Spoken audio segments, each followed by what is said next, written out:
Du, wenn man Thomas Matter sein obszöne Toskana-Schlösschen an der Zürcher Goldküste hat gesehen, 2800 Quadratmeter Luxus von einem superreichen, da hier, da staunet man feierlich, dass der sich jetzt plötzlich für tiefe Mieten einsetzen will. So Heimatland.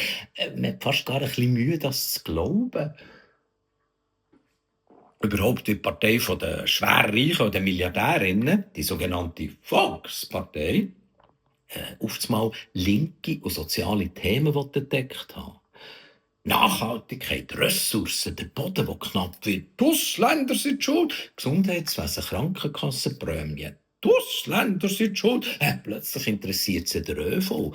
Unsere Züge sind derweil voll wegen der Zuwanderung. Du musst mal schauen, die Zürcher S-Bahn, Richtung Säuleamt, Richtung Niederhasli, Richtung Winti.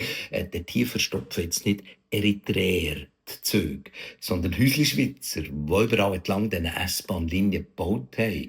Das gleiche erwähnen im Waldenburgertal oder im Gürbental oder im Rheintal.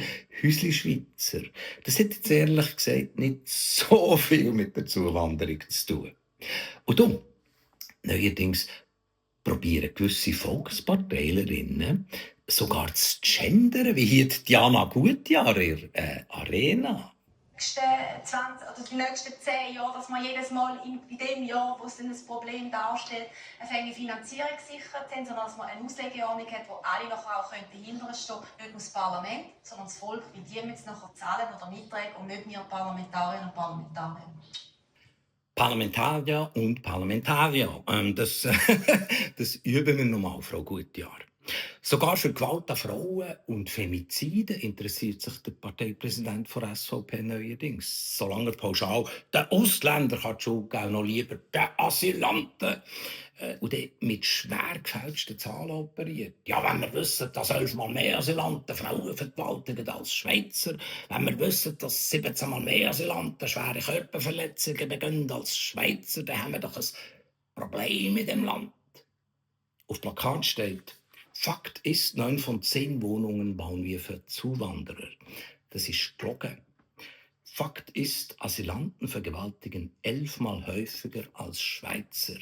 Das ist eine Logik mit einem Bubentrickli. Du machst einfach aus relativen Zahlen absolute und zack, hast du einen Skandal. Wahr ist, Straftaten von Asylbewerbern machen etwa 5% aus. Hey, wie fest musst du lügen und beschissen, für aus 5% 11-mal mehr zu machen als etwa 1100%? Nochmal, die Zahl ist gelogen. Das ist keine Chaos-Initiative, das ist ein äusserst genauer und perfider Schachzug. Du bündelst ganz viel Ressentiment, das man durchaus haben kann. Ja, nervt es in einer vollen S-Bahn. Ärgern wir uns alle über die hohen Krankenkassenprämien. Zahlen wir zu viel Miete. Du bündelst die zu einem Bündel. Latinisch Fasskäse, italienisch Fascio, von der kommt der Begriff Faschismus. Du bündelst all die Ressentiments, die verschiedenste Leute im Volk haben könnten. Gibst überall eine Zuwanderung die Schuld, erfindest einen dichten Stress und schwupps hast du das gebodigt, was du eigentlich wolltest, nämlich die bilateralen Verträge mit Europa. Internationale Menschenrechtsabkommen, die Möglichkeit für unsere Jungen im Ausland zu studieren, all das. Dann ist dein Land nachhaltig abgeschottet.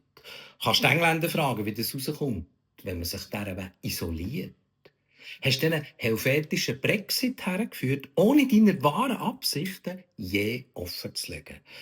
Ja, dann hast du in deinem protzigen Toskana-Schlösschen an der Goldküste deine Ruhe. My home is my castle. Viel Vergnügen, Thomas Matter.